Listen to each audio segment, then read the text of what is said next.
Alright, what's going on, you fam? Raiyuden here. So we're going to be doing something a little bit different today. You guys have been asking me, or well rather, I asked you guys yesterday if you're interested in me doing a little bit of a discussion video talking about how I would want LF Super Saiyan 3 Goku to get a Zenkai Awakening. And before we even jump in, I want to preface this by saying I'm not advocating for Zenkai. I don't like Zenkai personally. I don't think it's a great idea. The thing is I'm just going with the reality that we have with the game. It's here to stay. It's just the way it is. So going along with it, it's just a hypothetical that I'm making for one of my favorite characters, because I think maybe a lot of you guys feel the same way in that he's your favorite character. You really like the guy. He just didn't meet your expectations. Maybe you feel the same way I do. So that's how I feel. Just don't get mad at me about, Zenkais for Legends Limited characters, the 7-star requirement. This is outside of that. This is just for the character himself. Don't get mad at me. I can't do anything about that. If it was up to me, I would let you Zenkai a character at 2 stars if it's Legends Limited, because it's too hard to pull a unit to 7 stars if it's Legends Limited. It's quite a demand for something like that. But anyways, jumping into the character. Here he is in all his glory. We're going to be using DBZ Space to help us out, so shout out to DBZ Space. So just looking at him off the bat, we're going to have him at 7 stars maxed out, and we can see his stats here. We're going to be using his son, LF Super Saiyan 2 Gohan, as a reference for how much we would want his stats to change. And it's not much, actually. Strike attack maybe 1 to 2,000. Strike and blast events probably 7 to 8,000. And then his primary stat around 15 to 20k. That's usually how it goes. HP maybe 5,000. It's really not that much.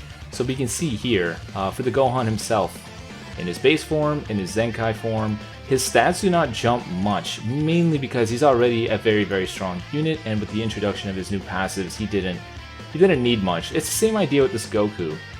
He was very close to being a fantastic unit. He just needed some minor tinkerings that we're going to dive into here. So that's what his stats are going to be looking at. And then the first thing is his main ability. He draws an ult, restores his own health, gains ki, becomes type neutral, cuts sustained damage cut.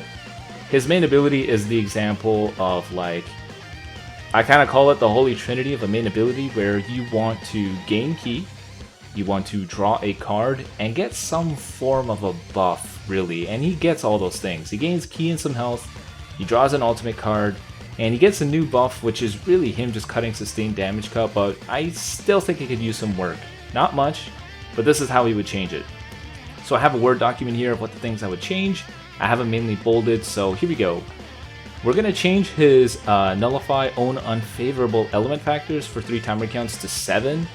7 only because the character, he thanks the Dragon Balls in this key moment, and it's, play on number, play on words with 7, just because, you need 7 Dragon Balls for Shenron, all this other stuff. So I think 7 is sufficient. How many times have you guys ran into an instance where you popped your main ability, your opponent doesn't put you in a position where you can actually use the main, and now you're struggling, you're panicking because you don't want to waste it, you still want to maintain being in a type advantage, or you want to do a combo instead. Maybe you being at a type advantage for 7 timer counts is enough for you to deal with that purple unit. It gives a new element of play for the guy. So 7 timer counts, and then we're going to make his sustained damage cut that he removes not 50%, we're going to buff it up to 100. After all, it is a nuke. The fact that any sort of defensiveness is able to hold it off doesn't really make sense when there's a lot of units that have ults that do minus 100% and all this other stuff. So he's a Legends Limited character. He has a cool ultimate. I don't think anything should be in the way of it, just like how a bunch of other characters don't have anything in the way of theirs. So minus 100%. And then I also gave him Cover Rescue +1. Give him a little bit of utility. This is similar to his instant transmission form, IT Goku, with the countering blue card. When he pops his main, he gains another Cover Rescue, as does the Ultimate Gohan, who gains another Cover Rescue when he uses his main, so there's nothing wrong with this. And then, the second thing is his passive. So Fate rests on this battle. He gains some damage, but the one thing that I would change with this thing, it's not much. Once again, it's not much. It's this restriction that he has here.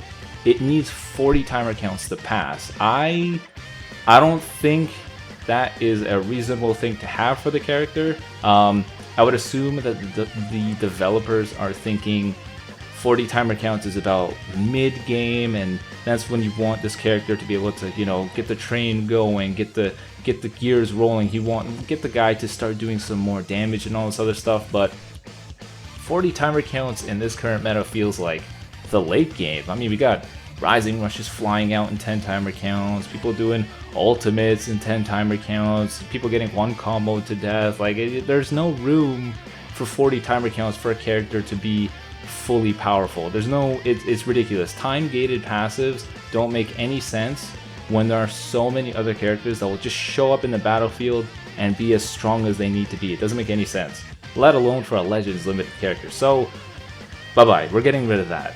So what did we change? We made his damage inflicted buff go from 40 to 50, just a 10% boost, and got rid of that timer restriction. That's it. He didn't need much on that passive. It was almost there, just had to get rid of that. His second passive, thank you Dragon Ball. So the first part is when he comes in on the cover rescue, he saves your guy. They added 3 substitution count to when he's put on the bench. We're gonna get rid of that, we don't need that. There's no need for that here. And then the next part of his passive, every time your opponent switches characters while he's there, you get a damage inflicted buff. Your ultimate gets buffed up, which cannot be removed. You're working up to making your ultimate stronger, and then you gain 1 Dragon Ball. The only change I would make, his ultimate buff goes from 10 to 15, an extra 5% every time you force your opponent out, and you gain 2 Dragon Balls, so it can activate twice. I don't think 2 Dragon Balls is unrealistic. There are so many characters that gain 2 Dragon Balls like it's nothing.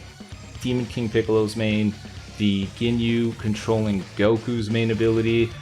We got the Broly with Chi-Lai combo that are able to gain 2 Dragon Balls once certain amounts of time pass. So I don't think it makes sense for him to be the only one that can only gain 1. Every passive that relates to gaining a Dragon Ball, they always got 2, so he gets 2 as well. So it's not much.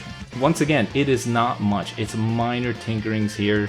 Remember, the whole point of this character for the developers is you build him up for a solid finisher with his ultimate. So that's the whole point of your opponent swapping out, buffing up your guy.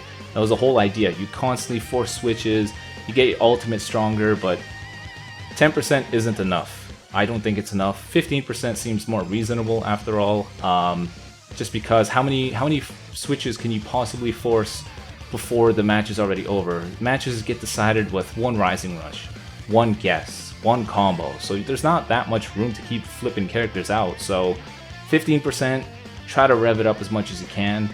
And now we're going to get into sort of the meat and potatoes of this. This is where his new passives come in as part of Zenkai Awakening. So Zenkai 3, I think I put the most valuable passive as Zenkai 3. I know they put the better ones as Zenkai 6, but this is my little way of hoping to make this a little bit more free to play, and that you get a substantial boost for him and the least amount of Chronos Crystals. But once again, it's not up to me. This is his third passive. You fought well all by yourself. These are all quotes from when he finished Kid Buu. The following effects occur upon using a Blast Arts. He gains 5 ki, and then he does 10% to damage inflicted. That's it. That's all he does. That's all he even needs though, because once again, he is trying to build up towards doing a finisher with his ultimate ability. So you combine him doing a combo with your opponent swapping out. The whole idea is to rev up the ultimate, so this works together perfectly. But not only that, this works well with the passive that we changed, where he immediately gets his increased card draw speed. You factor in the fact that he gains Dragon Balls, the ultimate damage getting a permanent buff, and all this other stuff. It's perfect. It's not overpowered, it's just enough. I don't want the character to be like busted like LF Super Saiyan 2 Gohan. I don't want that. I want him to be good, but not unstoppable, and I think this is perfect. If you let the character have his way, you let the guy rev up, and you let your opponent just play you around and you fall into his trap, then of course he's going to become dangerous. But if you know what you're doing, then you can shut it down before it becomes a problem. So I think that's fair.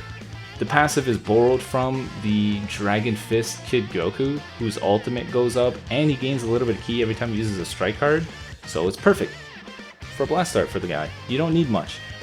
And then his fourth passive will be, I'll be waiting for you.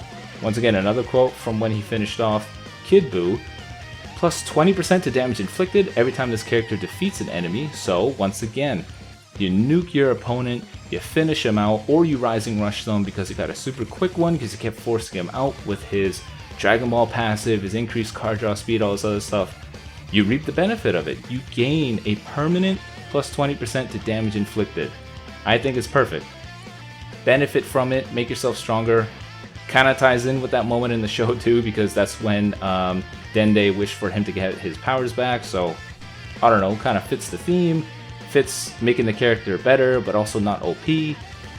This idea came from the Goku Black, the yellow one, who gains a massive blast damage buff when he defeats an opponent. I think 20% damage inflicted here is perfect.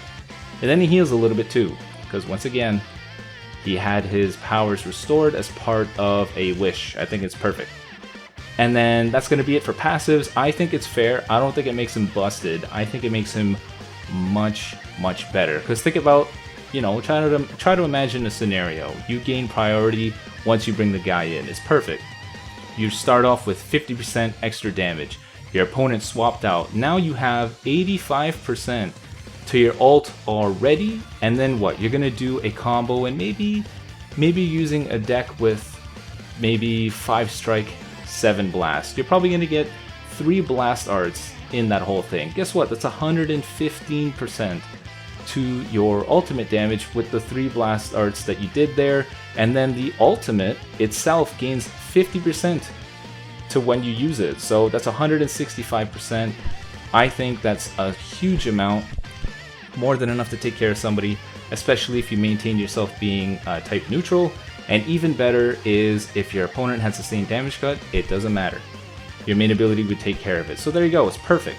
And now your ultimate is gone, but it's not like the character is all of a sudden useless. That's the one thing I wanted to avoid.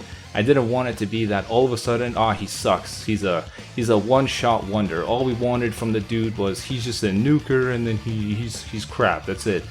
No, we wanted him to be a solid all-around character, so that's why we gave him plus 20% to damage inflicted, because now look, he has 70% when he shows up, and then he's going to do the following effects occur per blast arts. Now he does another combo, he gets some solid damage. We're essentially converting this 15% to ultimate damage inflicted to just regular damage.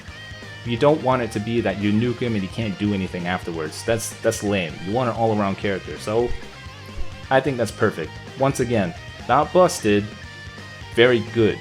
And then the next thing that we're going to be changing is his green card. So his green card works on blast arts. I'm gonna change it so that it's like the purple Super Saiyan Blue Vegeta, which also works on tap blast, I believe. Correct me if I'm wrong, I might be wrong, but I'm pretty sure it does, or I'm thinking of Janemba's green card, but either way, I think it should work on both of those, and it's not gonna do too much. I want the chain to only be with blast arts, and then you slowly work your way from there.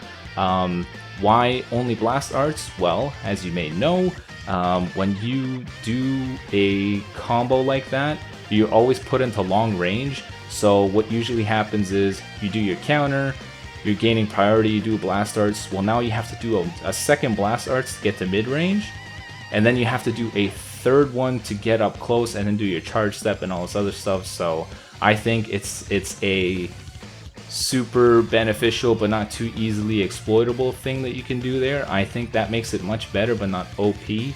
And I also didn't want it to spawn this crazy campy do nothing meta, because that's what I wanted to avoid as well. Because if this thing was just it chained with strike cards and every single thing is ultimate, then people won't do anything. They'll just sit there and wait for you to throw a tap shot or whatever and then just chain, and that's boring. I wanted to avoid that, so that's going to be the revamp to his green card. And overall, I think that's it. That's all he needs. That's all the character needed. It really isn't much, but it's the difference between him being, you know, very underwhelming to people, to him being fantastic. This is all he needed. Once again, good, very strong, but not just breaking the meta busted. Oh, I hate LF Super Saiyan 3 Goku because he's a 2 blast card and he kills you character. No, now he's a fantastic character. This right here, to me, puts him at a high S tier unit. I think he's perfect. Arguably Z tier because he provides the cover rescue utility, which is also great, but just the combination of the whole thing, I think, is fair for the unit. You guys let me know in the comment section below if you agree with some of the things I said or how else you would want to change the character, because I'd love to hear your ideas. I just think that this is a fantastic way to make him stronger. I don't think it's broken in any way. I think it just levels up all the things that he had, and it helps with the, I guess, align with the idea that the developers had for where they wanted the character to go. So I think it's great. Remove the time gated thing, do a combo to build up to his ultimate, and it's perfect. Take advantage of pressuring your opponent to swap out, benefit from the Rising Rush stuff, his main ability, doesn't have to worry about, defensive units and all this other stuff. I think it's perfect. But I don't know, I could be way over my head and biased, and you guys have a way better idea, so I'd love to hear it in the comment section below. Let me know if you're interested in hearing about, or just me doing more discussion videos. I don't mind this. Sometimes it's nice to take a break from PvP after all. But anyways, I hope you guys enjoyed. Let me know in the comment section below what you would do to change the character, what I could have done better. But until next time, peace.